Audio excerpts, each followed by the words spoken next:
Elon Musk warns the competition, and there's a lot of good Tesla news coming out, as well as the macro environment as well. Things are changing.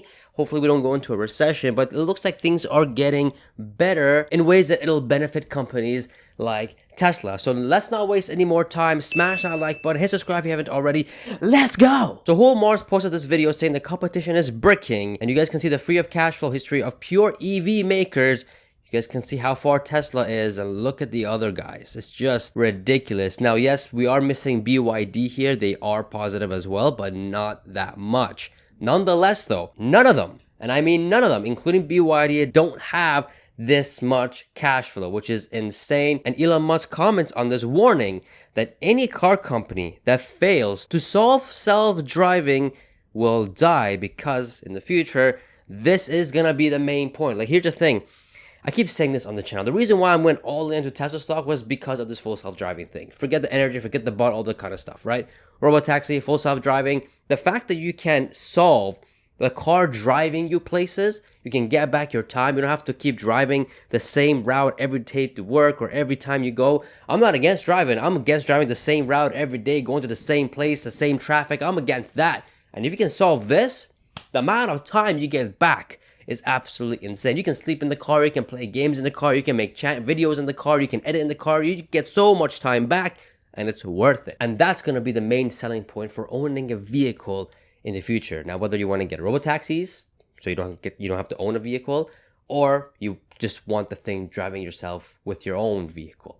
So right now, the EV race, the car race, sure, whatever, but later on, it's going to be the FSD race. Like, if you don't have FSD, no one's gonna buy your car. It's a feature, like backup cameras, right? Like, if you don't have a backup camera, I don't want your car. If you don't have, you know what I mean? This is the next thing for full self-driving, and the only one who can scale it and who has this much data with this AGI and real-world data is Tesla. Not Waymo, not Baidu. They're so geo-fenced, they can't even, like, you can't expand as much as you could. While for Tesla, it's scalable. And that's the difference. And that's what Elon Musk means, that, hey, any car company that fails to solve full self-driving, they will die, because again, it's going to be the main point seller. And if your car doesn't have this feature, well then, I don't want your car, which in this case, I do smell a lot of licensing deals coming later on. Maybe not this decade, maybe next decade, or maybe end of this decade. But for sure, this is going to be a main selling point. And if your car doesn't have this feature, I don't want your car.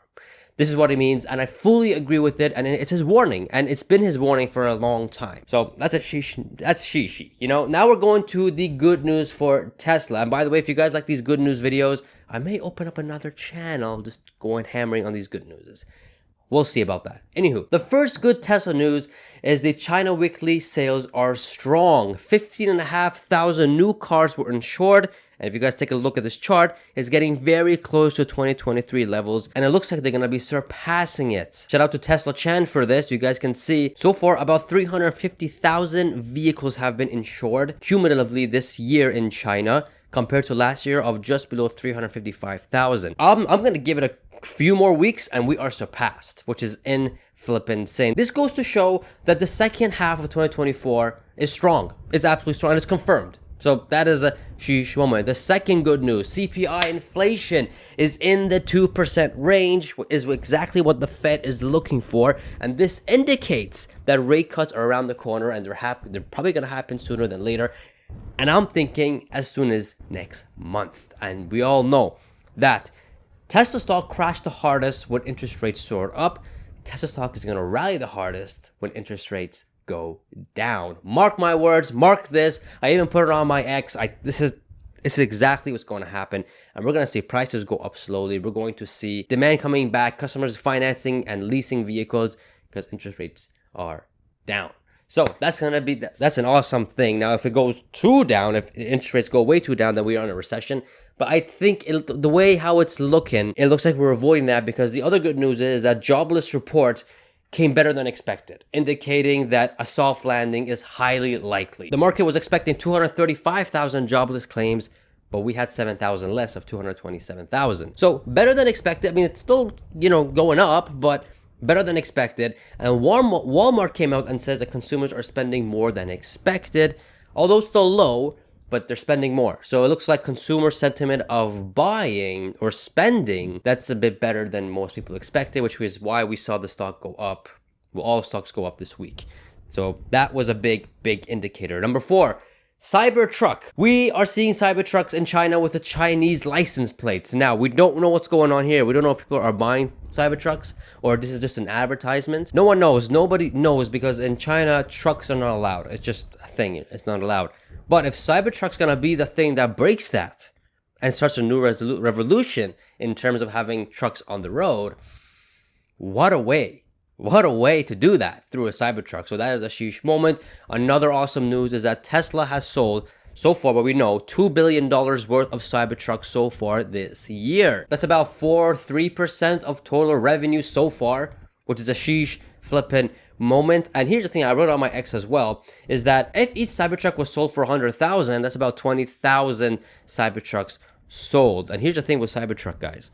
There's a lot of reservations, like millions of reservations, like 2 million, let's say 1.5, 1 million, whatever. And they have only sold 20,000 of the Foundation series. Majority of these reservations are the single motor or dual motor. Most likely the dual motor, which is in the 70,000, 60,000 range. What do you think is going to happen once those are available?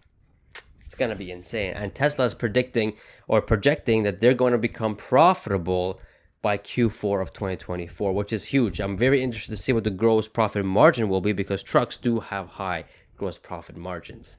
So very interested to see how this will play out in Q4. Very looking forward to it.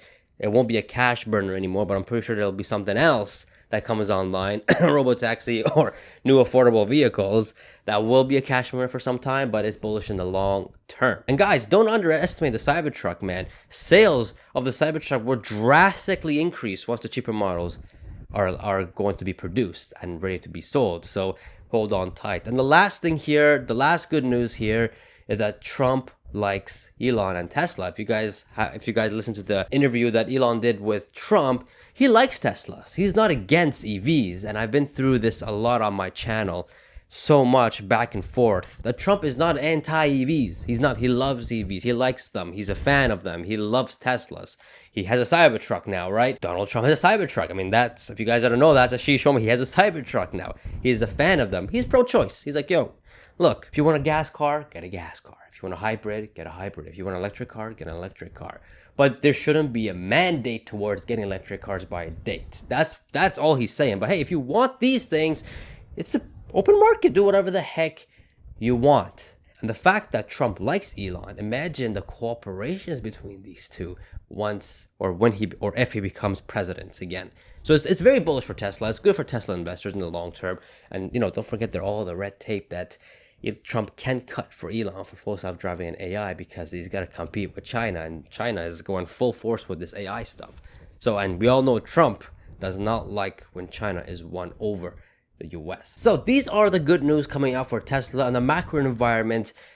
It's not good, but we all know that the market is forward looking. And if the market is saying that, okay, interest rates are going to come down slowly, we are going to have a soft landing, that's good for equity markets. And if Trump is most likely going to become president, well then, oh man, get ready for a massive bull run, right? That's what all these are indicating. That's what all these mean. So it looks like the stock market is forward looking and saying that, listen, yeah, maybe in the next 3 to 4 months, things could be rough, but looking in a year time, maybe 18 months, things are going to look a whole lot better.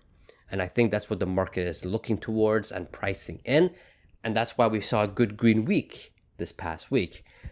So that's a sheesh moment. That's a sheesh flipping moment. And here's the thing. I made a whole list of why Trump is bullish for Tesla. You guys can check the video right here. Now, again, I'm not with Democrats or Republican. I just like to state facts, and this is facts. It absolutely is facts. We all thought Biden is going to be bullish for Tesla.